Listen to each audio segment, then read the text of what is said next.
சின்ன பசங்க கேட்கறது நம்ம வந்து வாங்கி கொடுக்க முடியலனா வேற ஏதாவது கொடுத்து நம்ம ஏமாற்றி அவங்க சமாதானப்படுத்தும்ல, அந்த மாதிரி தாங்க என்னோட கதையாயிடுச்சு. ஏன்னா என் வீட்டுக்காரமா என்கிட்ட கேட்குறது என்னன்னா, என்ன 5 மணிக்கெல்லாம் காலையில் எந்திரிச்சு என்னை வந்து பெசனார் பீச்சுக்கு கூட்டு போ, நான் வந்து சன்ரைஸ் பார்க்குறோம், இல்லையா மெரினா பீச்சுக்கு கூட்டு போ, நான் அங்கே போய் சன்ரைஸ் பார்க்கணும்னு சொல்லிட்டு. ஆனால் ஒரு நாளும் இது வரைக்கும் நான் கூட்டு போய் சன்ரைஸ் பார்க்குற மாதிரி போனதே இல்லை. முடியல, வேற என்ன பண்ணுறது, காலை சீக்கிரம் எந்திரிக்க முடியல.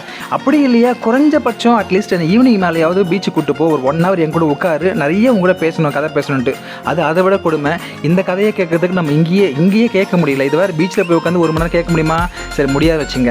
அப்போ என்ன பண்ணுறதுன்னா, வீட்டில் சின்ன சின்னதாக சண்டை எதனா வந்துட்டே இருக்கும். அப்போ இந்த காரணம் சொல்லிக்கிட்டு இது ஒரு பெரிய கம்ப்ளைண்ட்டாக சொல்லுவாங்க.